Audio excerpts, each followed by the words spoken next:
السلام علیکم ورحمۃ اللہ وبرکاتہ۔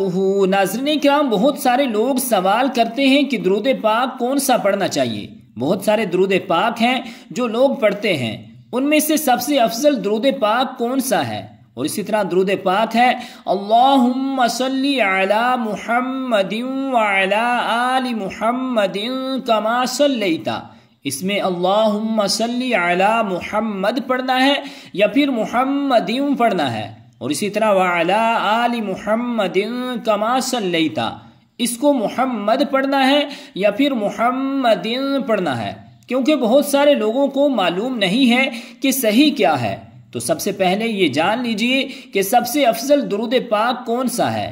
تو ناظرین کرام، اس حوالے سے جان لیجئے کہ جتنے بھی درود پاک پڑھے جاتے ہیں، آپ ان میں سے جو بھی درود پاک پڑھنا چاہیں پڑھ سکتے ہیں، لیکن سب سے افضل درود پاک نماز والا یعنی درود ابراہیمی ہے، کیونکہ اس کی فضیلت حدیث پاک سے ثابت ہے۔ لیکن ایسا نہیں ہے کہ یہ افضل ہے اور اس کے علاوہ کوئی اور درود پاک پڑھیں گے الگ سیغوں کے ساتھ تو اس پر آپ کو اجر و ثواب نہیں ملے گا۔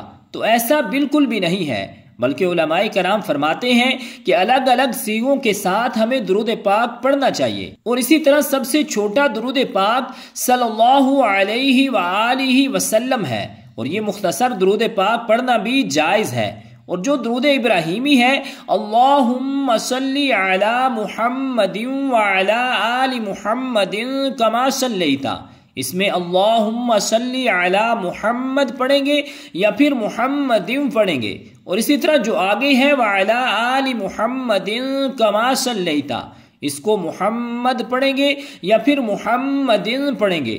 تو ناظرین کرام، اس حوالے سے جان لیجئے کہ جب ہم پڑھتے ہیں اللہم صلی علی محمد وعلی آل محمد کما صلیت علی ابراہیم وعلی آل ابراہیم انک حمید مجید، یعنی جب ہم بغیر سانس توڑے ملا کر پڑھیں گے تو پھر اللہم صلی علی محمد پڑھیں گے، اور اسی طرح وعلی آل محمد کما صلیت پڑھیں گے۔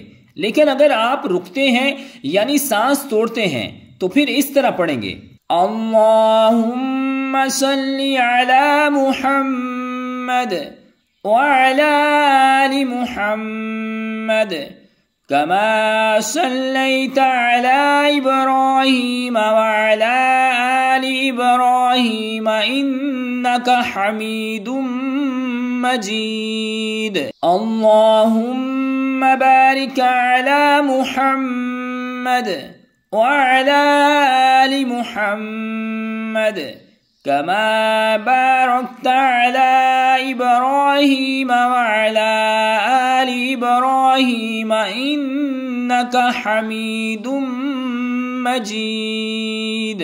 تو ناظرین کرام، جب آپ سانس توڑیں گے تو پھر محمد پڑھیں گے، اور جب بغیر سانس لیے ملا کر پڑھیں گے تو پھر محمد پڑھیں گے۔ تو رب ذوالجلال کی بارگاہ اقدس میں دعا ہے کہ خالق کائنات ہمیں عمل کی توفیق اور ہمت عطا فرمائے، آمین بجاہ النبی الکریم الامین۔